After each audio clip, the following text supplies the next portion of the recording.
5개 가지고 왔는데 평소처럼 할까 하다가 그래도 2024년의 마지막 거래일이고 좀 마무리하는 날인데 뭔가 조금 특별한 걸 하고 싶어서 윌리엄 블레어라는 회사에서 이제 그 IB 쪽에서 나온 25년도 내년도에 가장 유망한 종목 탑5 뽑아온 종목들, 그러니까 원래 탑10인데 그 안에서 그냥 5개를 가지고 왔습니다. 네, 그래서 그 5개를 좀 소개를 해드릴까라고 생각을 하고 있습니다. 그래서 지금 또 벌써부터 여러 그 회사들에서 내년도에 누가 가장 유망할 거고 누가 가장 성장폭이 클 거냐 요거에 대한 좀 전망들을 내놓고 있는 상황인데 그 중에 하나라고 보시면 좋을 것 같아요. 일단은 뭐 익숙한 기업들도 있을 거고요. 낯선 기업도 있을 겁니다. 첫 번째는 브로드컴. 이고요. 뭐 많이들 최근에 좀 들었던 기업일 거라고 생각을 하고 브로드컴, 두 번째는 추이라는 기업이고 세 번째는 뉴로진, 네 번째가 카바나, 그리고 마지막이 바이킹 테라퓨틱스입니다. 제약바이오가 2종목 정도 있고요. 이건 뭐 중고차 판매하는 기업이고 이건 반려동물, 그리고 여기는 반도체. 이렇게 좀 다양한 섹터의 종목군들이 좀 포진이 돼 있습니다. 그래서 이런 것들 한번 좀 얘기를 해보려고 해요. 브로드컴 같은 경우에 사실 최근에 좀 다룬 종목이기는 한데요. 근데 일단 브로드컴 같은 경우에는 워낙에 좀 시장에서 주목을 많이 받고 있는 상황이고 앞으로에 대한 전망치 자체도 상당히 커질 걸로 기대를 하고 있는 그런 상황이죠. 네, 그래서 브로드컴은 일단은 뭐 사업 구조 뭐 이전에 좀 하긴 했는데 사업 구조는 크게 2개 사업부로 나뉩니다. 반도체 솔루션 사업부하고요. 인프라 소프트웨어 이렇게 좀 구분이 돼요. 그래서 반도체 솔루션에서는 뭘 하냐? 네트워크 스위치 및 라우팅 칩, 뭐 와이파이 및 블루투스 시스템, 광학 부품, 뭐 RF 장치, 뭐 이런 등등등등 뭐 이렇게 얘기가 나오고 있고 뭐 인프라 소프트웨어 같은 경우에는 사이버 보안, 스토리지 뭐 등등등등 이런 솔루션을 제공을 한다라고 하는데 지금 브로드컴에 대해서 사실 그 목표 주가를 올리고 그리고 앞으로의 전망치를 올려잡고 있는 가장 큰 핵심 사업부는 결국엔 여기입니다. 반도체 솔루션.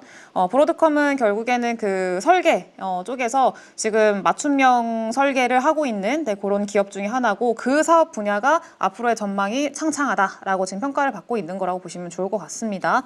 최근에 실적 발표를 했는데 실적이 상당히 잘 나왔죠. 그리고 이번 실적에서 상당히 두드러졌던 내용들은 이제 AI가 앞으로도 이제 지금 이 브로드컴이라는 기업의 실적을 계속 견인을 할 거고 그리고 실제로 이번 실적에서 AI로 인해서 매출 그 분야가 한 200% 이상 상승을 한 게 이번에 확인이 됐습니다. 네, 실제로 그동안에는 사실 이 맞춤형 칩이라는 것 자체가 뭐 좋은 건 알고 있고 전망이 괜찮다는 건 알고는 있는데 실질적으로 돈을 버는 게 조금 미적지근했어요. 돈을 많이 벌지는 못했고 그래서 조금 애매한 상태다라고 시장에서 좀 평가를 하고 있었는데 이번에 AI라는 어떤 산업이 같이 접목이 되면서 엄청난 폭발적인 성장세를 좀 보여준 거죠. 그래서 시장에서 처음에 기대를 했었던 그런 성장률이 이번에 반영이 됐다라고 보시면 좋을 것 같습니다.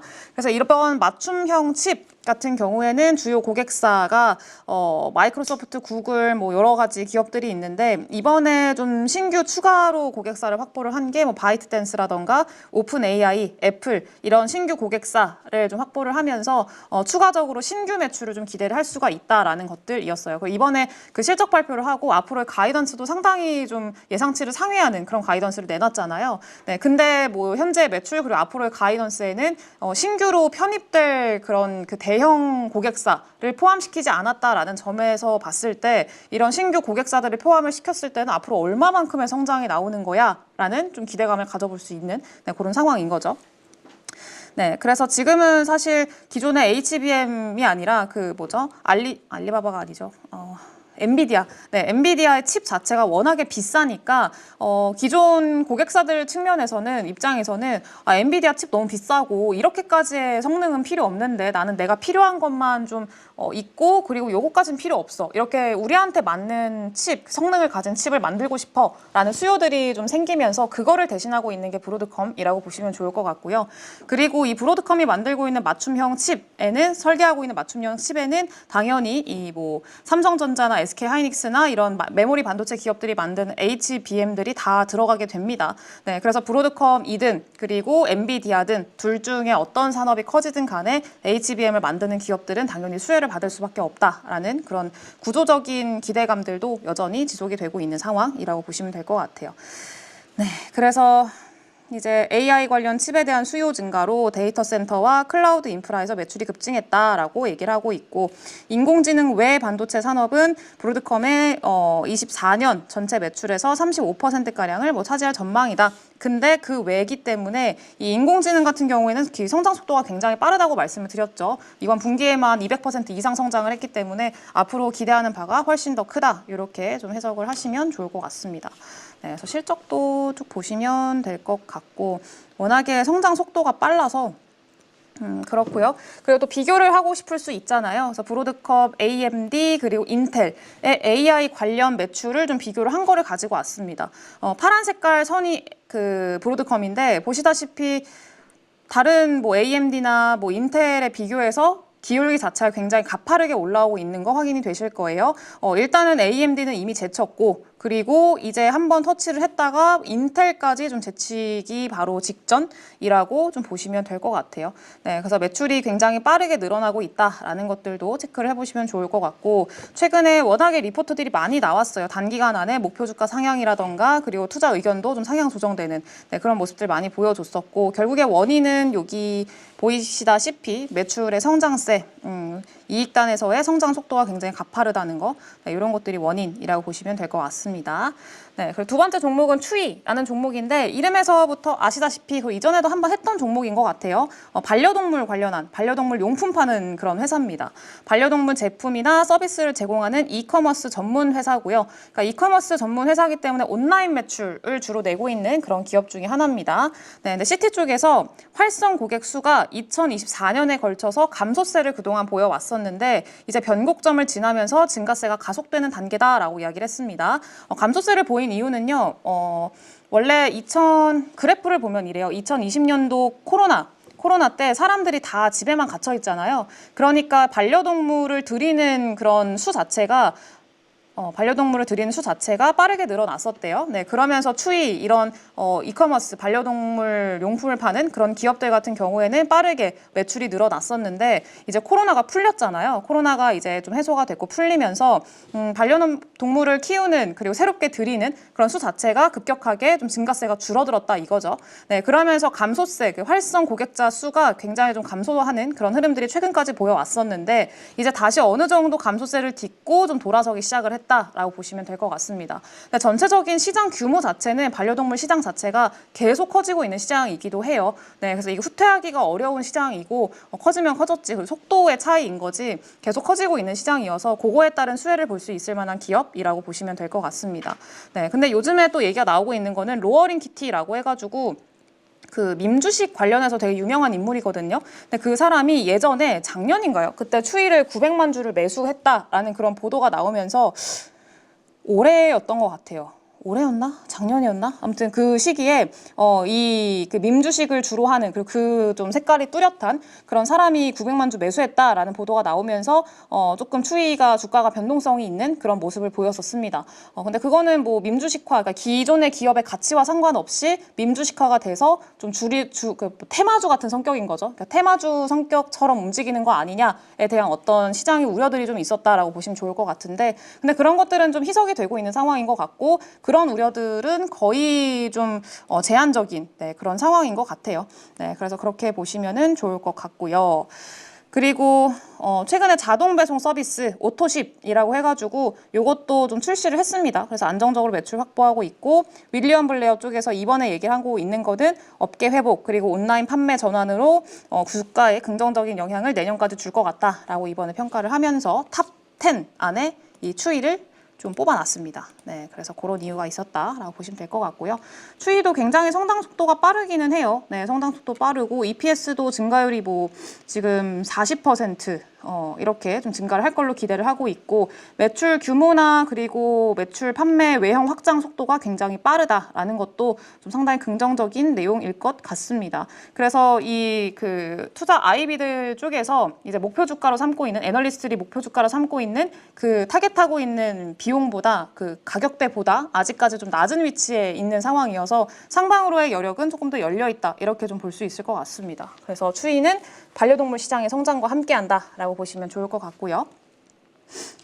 그리고 다음은 세 번째로는 뉴로진이라는 기업인데, 뉴로진은 방금도 말씀을 드렸다시피 제약바이오 기업입니다. 네, 근데 보시면은 최근에 조금 주가의 변동성이 좀 있었어요.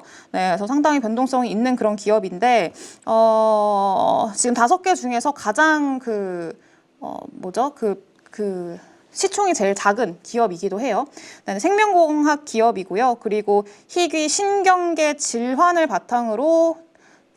대상으로 유전자 치료제 개발에 주력을 하고 있는 기업이라고 보시면 되겠습니다. 대표적인 파이프라인이 바테병 치료제인 CLN5, 그리고 앙겔만 증후군 치료제인 ANG GT1입니다. 근데 지금 뉴로진의 새로운 모멘텀으로 작용을 하고 있는 거는 레트 증후군 치료제라고 해가지고 NGN401이라는 파이프라인입니다. 이게 가장 가까운 뭐라고 해야 될까요?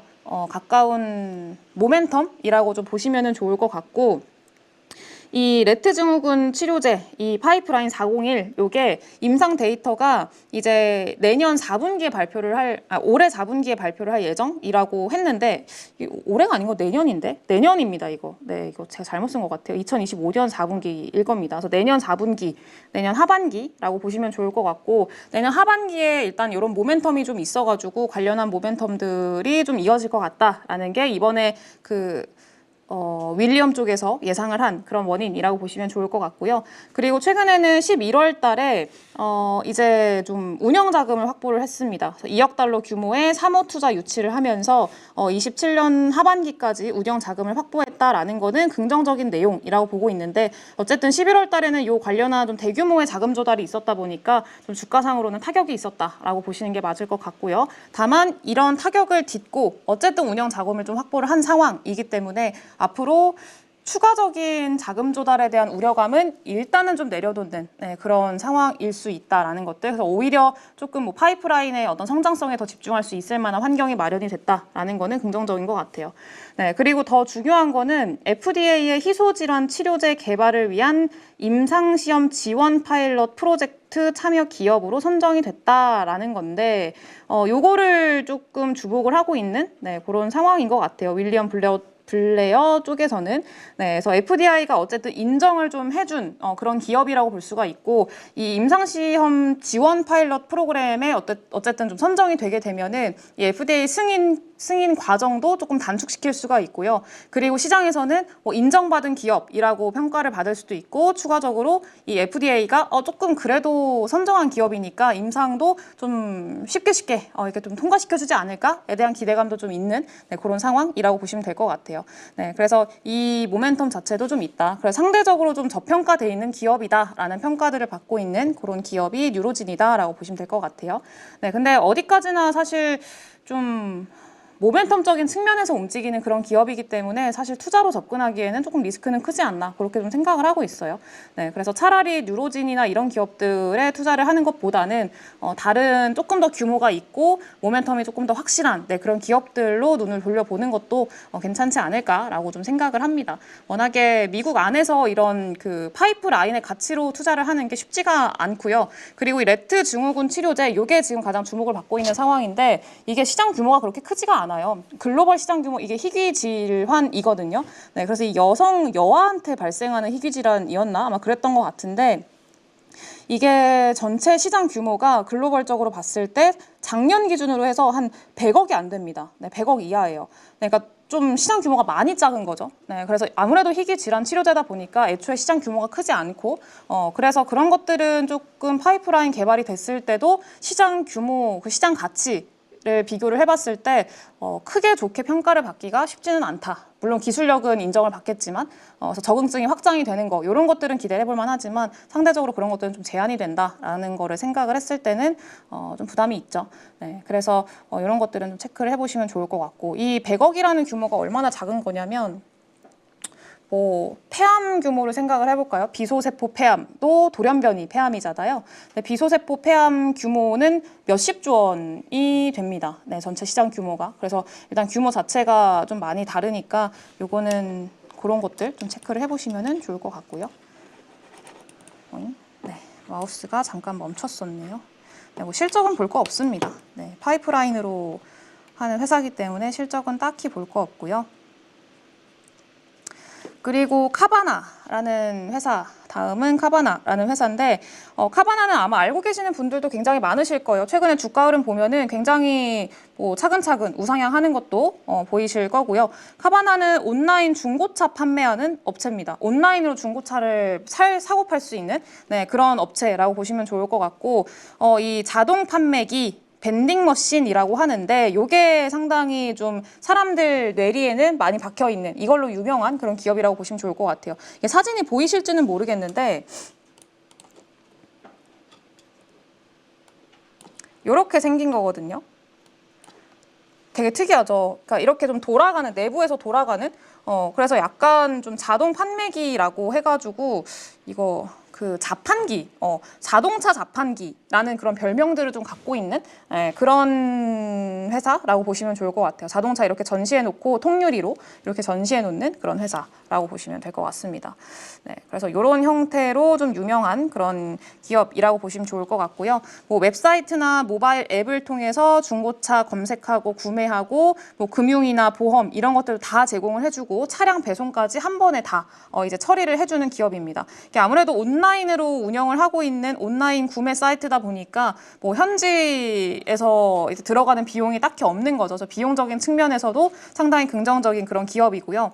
그리고 금융 쪽이나 보험까지 함께 해주다 보니까 금융 서비스나 이런 것도 같이 지원을 해주는 거죠. 그래서 금융 서비스 지원을 해주면은 그 중간에 들어오는 이자나 이런 것들도 다 이자 수익으로 본인들이 챙겨가고요. 보험도 마찬가지로 이것까지 다 사업부가 있어서 그것도 다 챙겨가는 그런 수익 구조로 돼 있습니다. 그래서 이제 이 카바나 같은 경우에는 이런 수익 구조를 통해서 상당히 실적을 잘 내고 있고 이번 연도에도 3분기에는 사상 최고 실적을 기록을 했고 추가적으로 부채가 좀 많은 기업이었었는데 이 부채를 좀 축소하겠다라는 플랜을 발표를 했습니다. 12억 달러 정도 발표를 했는데 궁극적으로 모건 스탠리 쪽에서는 장기적으로 보면은 56억 달러에 달하는 부채를 추가적인 자금 조달 없이 상환할 수 있을 거다라고 굉장히 긍정적으로 평가를 했습니다. 그래서 지금 이 재무 구조나 이런 것들이 좀 상당히 좋게 개선이 되고 있는 상황이어서 이런 것들을 긍정적으로 보고 있는 그런 상황이라고 보시면 될 것 같습니다. 실적이 굉장히 차곡차곡 잘 좋아지고 있는 그런 기업 중에 하나다라고 보시면 좋을 것 같고요. 매출액도 올해 말고 내년에도 두 자릿수 이상 꾸준히 성장을 할 걸로 기대를 하고 있는 그런 기업 중에 하나예요. 그리고 내년도에는 순이익이 더 크게 증가를 할 걸로 기대를 하고 있기 때문에 그런 측면 좀 보시면 좋을 것 같고 최근에 11월 달에 모건 스탠리 쪽에서 아까 그런 평가를 하면서 목표 주가를 거의 2배 이상으로 끌어올렸습니다. 네, 그래서 상당히 좋은 평가를 받고 있구나라고 보시면 될 것 같고요. 마지막으로는 바이킹 테라퓨틱스라는 기업인데 얘도 아마 많이들 들어보시지 않으셨을까? 비만 치료제에 관심이 있으신 분들이라면 많이들 들어보시는 기업이라고 좀 생각이 들어요. 주요 파이프라인은 지방간염 치료제인 VK2809랑 비만 치료제인 VK2735 파이프라인이 있습니다. 시장에서 제일 주목하고 있고 가장 큰 모멘텀으로 작용을 하고 있는 거는 이 파이프라인이죠. 2735. 근데 VK2735 이 파이프라인은 주사제랑 경구제를 동시에 개발을 진행을 하고 있습니다. 현재 피하 주사 제형이랑 그리고 경구제 먹는 거 요거까지 같이 제형은 다르게 좀 개발을 하고 있는 상황이고요. 2735 쪽에서 이상 결과가 중간에 결과를 발표를 했는데 13주 동안에 14.7%의 체중 감소를 기록을 했다라고 얘기를 하고 있습니다. 이거는 주사제 제형으로 했을 때의 데이터라고 보시면 좋을 것 같고요. 13주 동안 14%의 체중 감소라는 수치가 어떤 수치냐면 다른 기업들이랑 비교를 했을 때 노보노디스크 같은 경우에도 한 이제 68주 동안 한 15% 정도 체중 감량률을 기록을 했었고요. 그리고 일라이릴리의 젯바운드 같은 경우에도 이제 한 56주 정도 테스트를 했을 때 평균 한 15% 정도 체중 감량률을 기록을 했어요. 네, 근데 지금 보면은 13주 동안 14.7%라는 거잖아요. 그러니까 이렇게 굉장히 비교를 했을 때 짧은 기간 동안에 거의 15%에 육박하는 그런 어떤 효능을 공개를 했기 때문에 그때 바이킹 테라퓨틱스가 이 데이터를 공개를 하면서 주가가 엄청나게 폭등을 했었습니다. 네, 그래서 이 짧은 시간 동안에 효능을 좋게 발표를 하면서 그 기대감이 많이 몰렸다라고 보시면 좋을 것 같고요. 작은 기업들 중에서도 그 파이프라인의 가치가 상당히 좀 크게 부여될 수 있을 것 같다라는 그런 평가들 좀 나오고 있는 상황입니다. 네, 그리고 중요한 거는 지금 주사제랑 플러스로 경구용, 먹는 용까지 같이 좀 테스트를 하고 있는 상황이어서 경구용 같은 경우에는 조금 이 퍼센테이지가 체중 감소율이 조금 낮기는 해요. 네, 근데 그럼에도 불구하고 아직까지는 그 임상 기간이 많지는 않기 때문에 조금 더 지켜보기는 해야 된다라는 것들 좀 보면 좋을 것 같고요.